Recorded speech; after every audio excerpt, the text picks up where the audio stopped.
Takshashila's 2025 China Challenge Survey is your opportunity to have a say in how India approaches China today and in the years to come.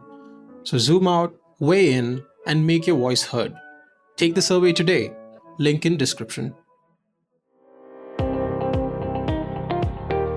Welcome to All Things Policy, a daily podcast by the Takshashila Institution. We are a bunch of policy nerds based in Bengaluru, and we like bringing fresh perspectives to Indian affairs and Indian perspectives to global affairs. So grab a cup of coffee, sit back, and join us for today's chat.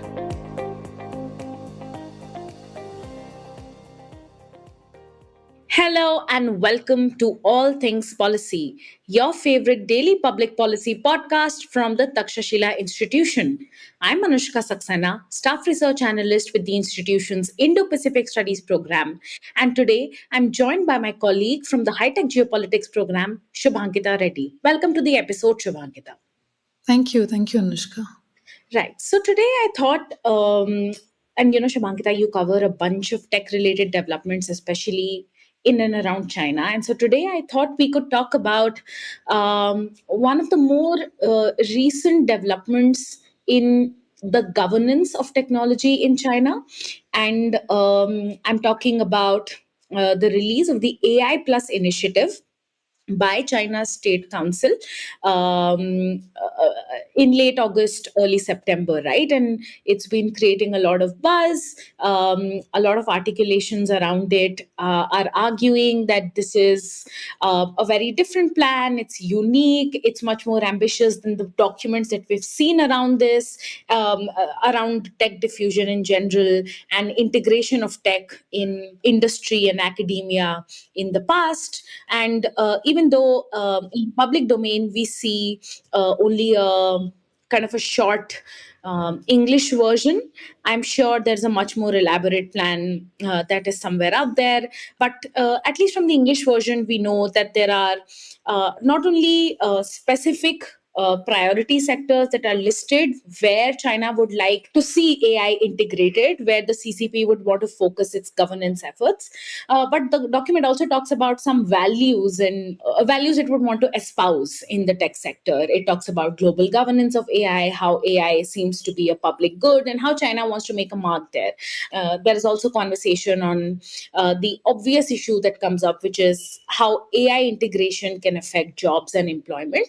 And given the little bit of a flailing state of the Chinese economy on multiple parameters, that obviously becomes, again, a value concern and a moral dilemma for the CCP, right? So in that sense, even that little short English version has given us a lot to think about, in addition to all the commentary that's coming around this. So, Shubhankita, I'd love if we could get a little bit in detail into this.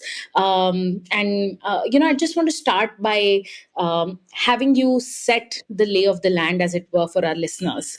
As I alluded to, the doc seems to be particularly hailed as significant, not just by commentators, but also by the Chinese government. And while we have seen AI Plus and Internet Plus initiatives in the past, we've seen similar regulations come around this. This one seems to be much more overarching and ambitious. So, how would you articulate some of the key pillars of this latest AI Plus initiative?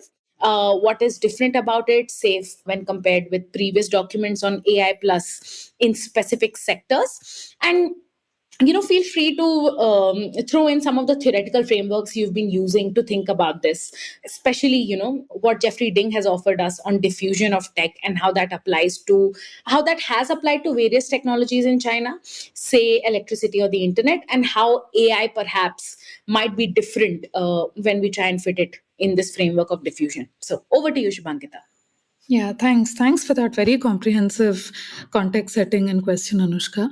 So this is clearly a very important document, and maybe the other two documents that are significant when it comes to China's policy on AI are the 2017 National AI Plan and the 2023 Regulation on Generative AI.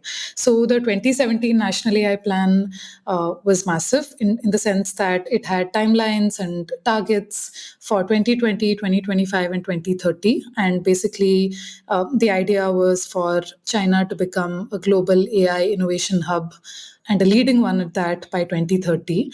And the one in 2023 was unique in the sense that it took a very iterative approach to regulating generative AI in China.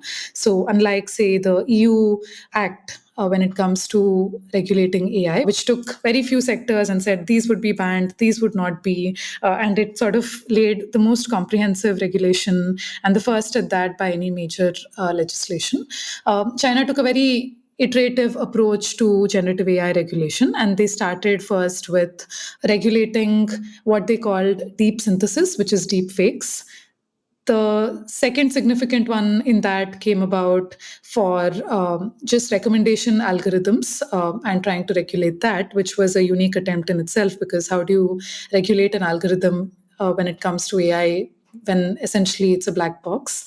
And in 2023, the generative AI regulation guidelines essentially spoke about when it comes to setting a national AI law, talking about what would be the sectors, the approach, the very broad framework when it comes to generative AI regulation.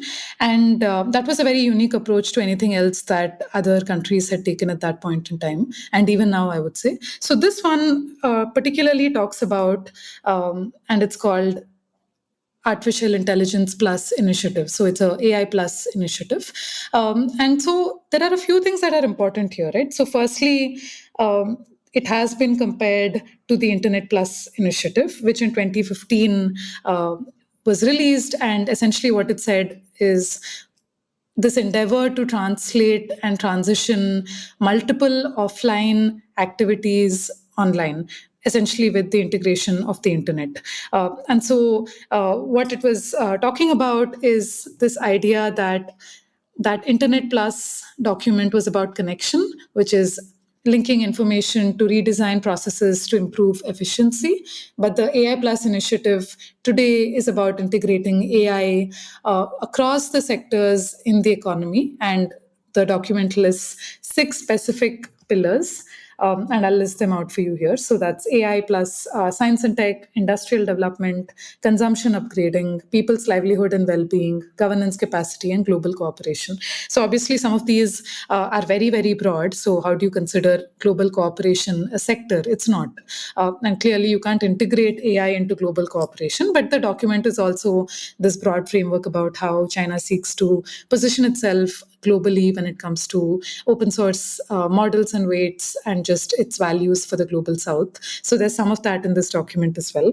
But the idea is that as compared to the US narrative on AI, which is about leading innovation, leading sector innovation in AI, and leading innovation capability in AI, China seeks to integrate AI across its economy and multiple sectors.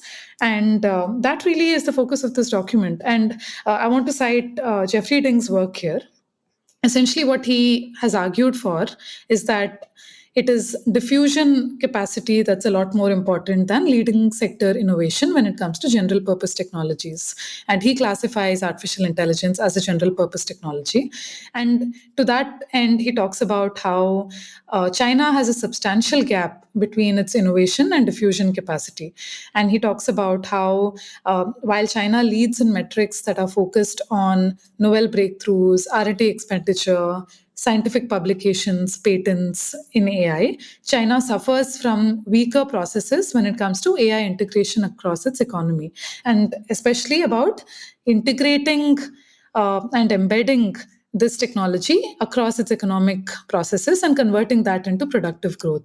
And he cites multiple reasons for sort of backing up this claim that China has a diffusion deficit. For example, he talks about how if you decompose the 2020 Global Innovation Index and specifically look for sub-indices that focus on China's innovation capacity and diffusion capacity, China lags in the US several steps when it comes to diffusion capacity, while it's pretty much very close or just about trailing the US when it comes to innovation capacity.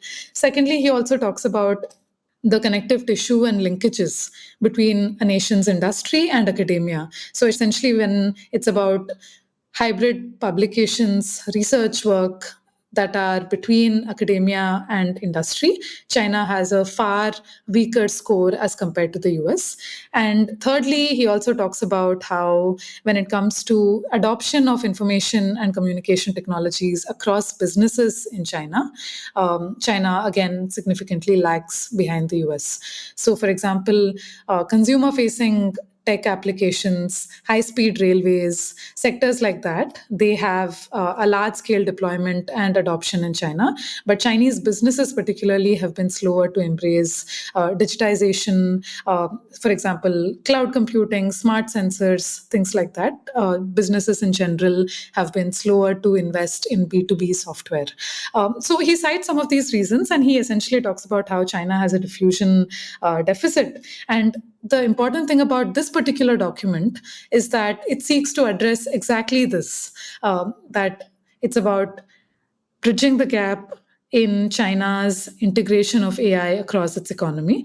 And in the narrative also, you see a few things that are different from the US. For example, this document has almost no mention of AGI, which seems to be the US narrative, or at least the US private sector narrative about this leading the race, winning the race, how AGI is perhaps just around the corner on the horizon. That seems to be the US narrative. But clearly, China has strayed away from that. Now, questions have been raised about whether this is intentional in what has been omitted, or whether the CCP is just not focusing at this point in time on AGI. We will never know that, but I think it's important to see how the narratives between US and China when it comes to this particular technology are vastly different. Secondly, this document mentions unemployment, like you were mentioning. It's a very brief mention, but the fact that in an economy that is today slowing down, slightly flailing, in an economy where unemployment, especially among the youth, is quite high. This document also talks about the risks to unemployment when it comes to AI integration across the economy, and it kind of warns against that. And thirdly, there is a lot of emphasis around AI skilling and education. And this is, we see across multiple documents as well, where especially generative AI integration at the schooling level, all the way from 6 years of age, where AI skills and literacy have been put on the same pedestal as math, learning, reading skills, critical thinking skills. So AI literacy is foundationally important and has been integrated into the curriculum via generative AI guidelines for education all the way from 6 years of age across people's schooling. So we see an emphasis on AI literacy education that this document also talks about. The other is some emphasis on AI safety, where there was another document recently about how every AI generated content on social media platforms or anything that's put out to the general public needs to have a label identifier. And it was very interesting how that regulation was also enacted, which is that they placed the onus and responsibility across the value chain. So whether you were a model provider, whether you were a distribution platform, whether you were a content creator or the final end user, across the value chain, there were safeguards put in place so that the final content that goes out would have this AI generated content and label identifier very clearly put out. Now, there are questions about what that would mean for marketing and advertisements and whether there would be a stigma around AI generated content. But the fact is, AI safety, again, seems to be, in some sense, a priority for the Chinese government. So we see all of this coming together at this point in time with this one document. And there have also been some sub documents, like I was talking about, AI plus manufacturing, AI plus energy, that have also been put out at the national level. But this is sort of the comprehensive document around 6 particular pillars that the government is focused on. Pretty cool, Shobhankita. So a lot of interesting things to unpack, and I'm happy to take them one by one, at least a few of them, just to get a deeper sense of what the Chinese government is aiming to do here vis-a-vis AI governance.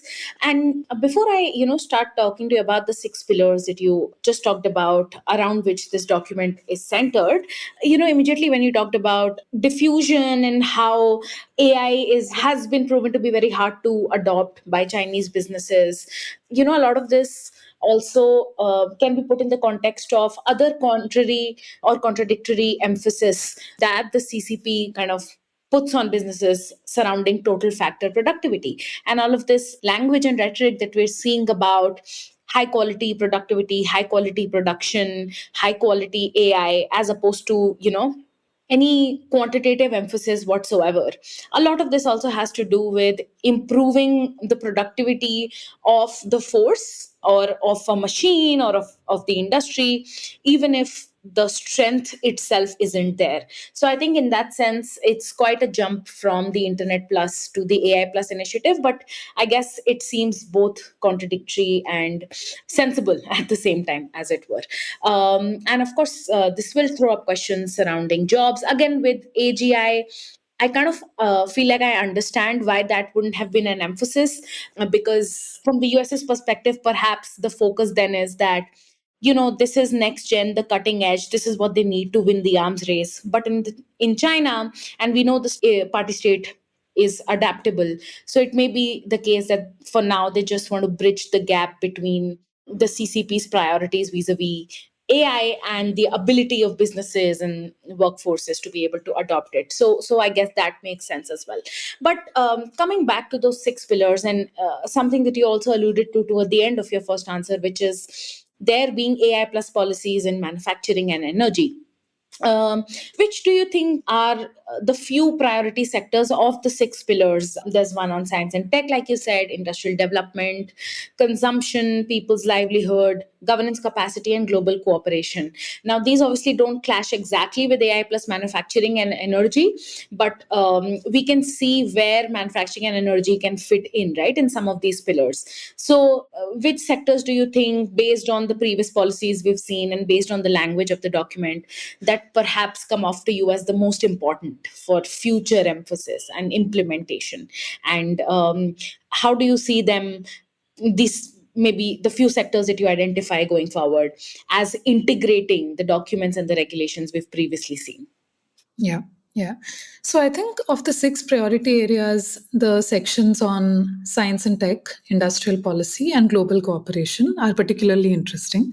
So when it comes to AI plus science, the document talks about the use of AI to accelerate scientific discovery, specifically to explore new AI driven research paradigms, to enable and accelerate 0 to 1 scientific discoveries, whether about creating open and shared scientific data sets, cross model scientific data, interdisciplinary role of AI when it comes to just coming up with new efficient ways of doing research, driving innovation in technology R&D, right? So there are a few very interesting use cases where they see AI can help in coming up with new innovations across the board for R&D. So I think that's important, because if anything was blocking AI labs or universities or academic institutions from looking to integrate AI, this national level plan would, sort of take away those hindrances. So I think that's interesting. The second, on industrial policy, particularly in China's context, is very interesting, because we've seen this broad debate about how US focuses on compute, model, LLMs, and software play when it comes to AI. But when it comes to China, it seems to be this idea about embodied AI, which is AI integrated into physical systems, hardware.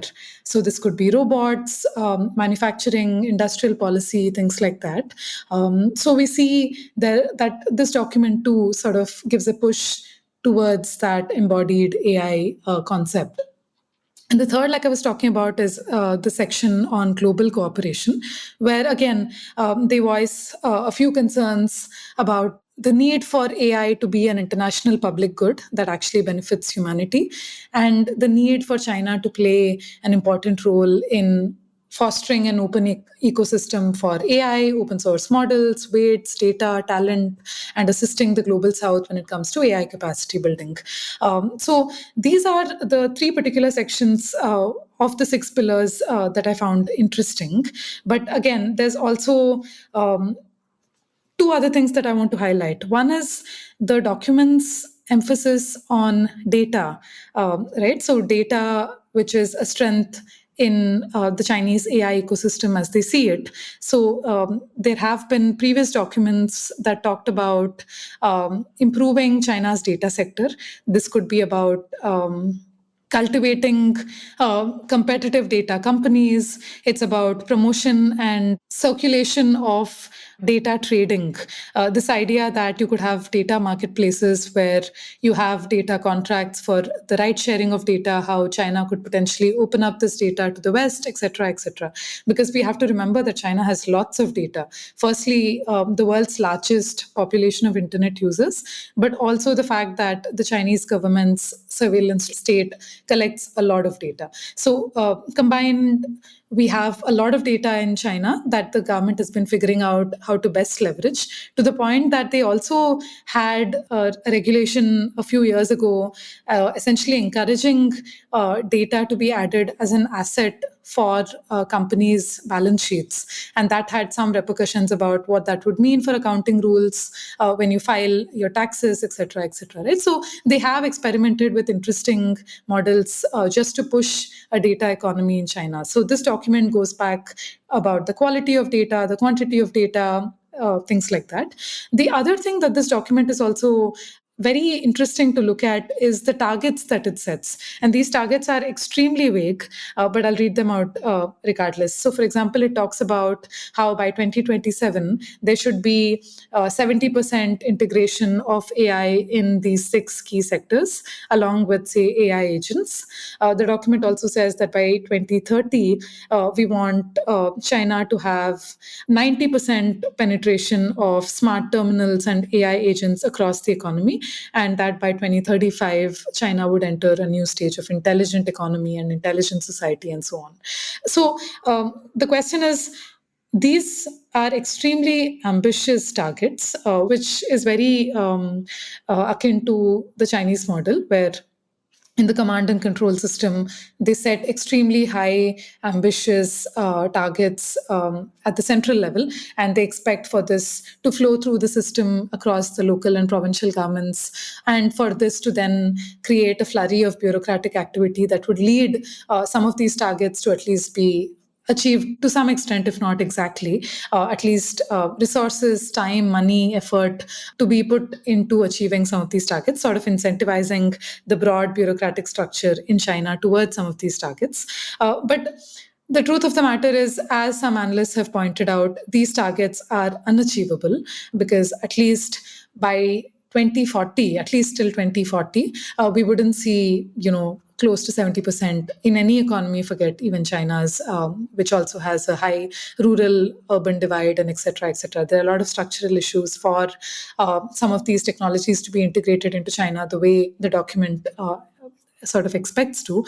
But we can see how this sort of is the Chinese way of enforcing incentives and trying to get multiple stakeholders towards a national level plan. And that is important to note. Yeah, I mean, interesting point, because the party state, the bureaucratic orders, they're all too familiar with ambitious deadlines. In fact, deadline policy making is something the CPC is infamous for, and we have ambitious timelines for national security or technology deployment related initiatives all across the board, right? So clearly, at the outset, it would seem 2030 timeline for 90% integration would be ambitious. But I wanted to ping back on a point that you made about how the US has some cutting edge work on data, and now we see China prioritizing that. And perhaps it's also finding ways to leverage all of this data that it collects. Not to mention, we have a distinct backdrop where the US China technological competition is central to geopolitics now, and businesses, academics, all of them are making decisions accordingly. And this is just, speculative, but do you think that this document and whatever its timing, given the flurry of trade and tech related sanctions, is a reaction to American emphasis on AI? Or is it just the Chinese state wanting to go from informatization to intelligentization? Yeah, I think it's a little bit of both because much of this document reads like China's version of its own AI action plan, which the US had released. So you see that there are a few similarities between the two documents, but also some differences in how they're framed the narrative, like we previously discussed, right? In terms of the differences, of course, it's the framing, the goals, the techno optimism that the Chinese AI action plan, this particular document, the AI Plus Initiative, as it's called, sort of talks about, right? The other is also the other similarity that I want to talk about is how open source is a strategic imperative for both documents, and how the presence and also the requirement, as they see it, for the nations to lead in open source sort of plays into national security and also as a strategic imperative. And the other is differences when it comes to risk governance, but also, for example, cybersecurity and so on. So, the US AI Action Plan has a far higher understanding of cybersecurity, but the Chinese AI Plus initiative has a lot more on AI safety and ethics, like we were talking about. Also, its emphasis on data and skilling that the US document does not. Also, then the word national security appears 24 times in the US AI action plan. The Chinese one, in contrast, just mentions it once. So you see different priorities, or at least different framing of the narratives with some similarities as an open source.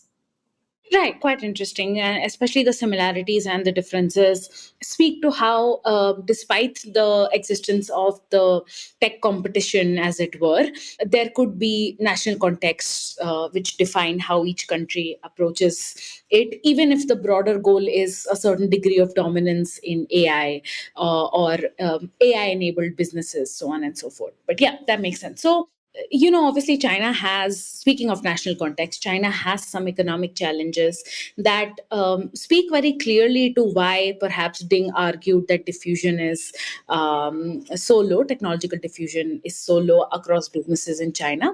And at the outset, and you've alluded to this multiple times in this episode, that employment and skilling are obvious issues that will come up when this initiative gets implemented. But at the same time, you also talked about how China has this very unique approach to AI integration in not just businesses, but in lives, in that it has come up with a comprehensive document on schooling using AI. So, that doesn't change the fact that there will be a situation where, if there are sustained challenges in the economy, if there are sustained challenges with finances of local governments who have always found it very difficult to balance the never ending demands of the central kind of party state and the budget allocated, if these sustain, but at the same time, if there is an increasing emphasis on integrating AI under this plan, do you think employment is going to continue to be an issue, or is the state going to mitigate that some other way? And maybe, I guess, the question is, what is different about this plan that takes the current economic situation into account, especially if we compare it with the Internet Plus plan, right? Because again, that was 10 years ago, a relatively better situation in the country. Employment numbers were relatively okay as well. And, the AI train or whatsoever was still starting out. So at that time, the focus was on digitalization, integration of the internet. So what is different today, and what are the foreseeable challenges in your opinion? Yeah. So both in 2015 and 2017, when the Internet Plus initiative and the National AI plan were put out, it led to a flurry of activity and a bunch of startups in the sectors coming up, right? So 2015 is when, after that, document was put out, we see, for example, e-commerce, marketplaces, live commerce. We see the equivalent of Uber and Ola in China. We see a bunch of these startups thrive. And eventually we saw how, in 2022, 2023, the government had to come with sort of a very heavy-handed approach on many of these startups, right? So we saw that flurry of bull run all the way from 2015 to 2022, and that was broadly state incentivized. Similarly, in 2017, it did align a lot of local governments towards AI, and we saw, for example, multiple local government plans together far exceeding the national guidelines and targets that the central government had put out. So we see that and we saw that happening. However, today there are a bunch of differences. For example, like you mentioned, US China escalating tensions, this idea of creative insecurity, where we expect that in the short term there will be a lot of breakthrough ideas, innovations, a lot of money invested into science and tech, but structural weaknesses, both geopolitically and domestically, making this far difficult to sustain. For example, we see that geopolitical backlash that the Xi Jinping administration has seen means that technology transfers, foreign technology cooperation, collaboration, tech talent inflows, FDI, all of that is difficult for China to now see through. We also see since the 2022 crackdown on the private sector that there have been regulatory challenges in general for private sector in China, although it looks like that's changing. But again, it's structural and sort of difficult to come out of, given that we've seen a lot of capital flight, we've seen a lot of VC funding dry up. We've seen how, at the backdrop of a declining economy and the property sector crash, the private sector, which has been the engine of technological growth in China, has suffered. So we see that among all of this, these structural challenges, local government fiscal stress, like you mentioned, off the book borrowing that local governments have been doing, they have a lesser propensity to now invest in science and tech when they have more pressing issues, that bear on their finances. So it seems difficult for China to be able to today integrate AI into their economy, because also AI is not a plug and play integration. It requires workflow redesign, process redesign, skilling, talent, a lot of money to be invested at a time when money is scarce, and also the willingness to take risks, start your own entrepreneurial venture, so to speak. The willingness to take that risk is very, very low in China today. So, against this backdrop, it's difficult to speculate about how this document might be implemented. But clearly, there are a bunch of challenges that are very evident for something like this to happen and to take off the same way that the previous documents did. However, at a policy perspective and initiative, this is a significant one. We have to wait and see what that would mean for implementation and seeing through when it comes to some of these challenges mentioned.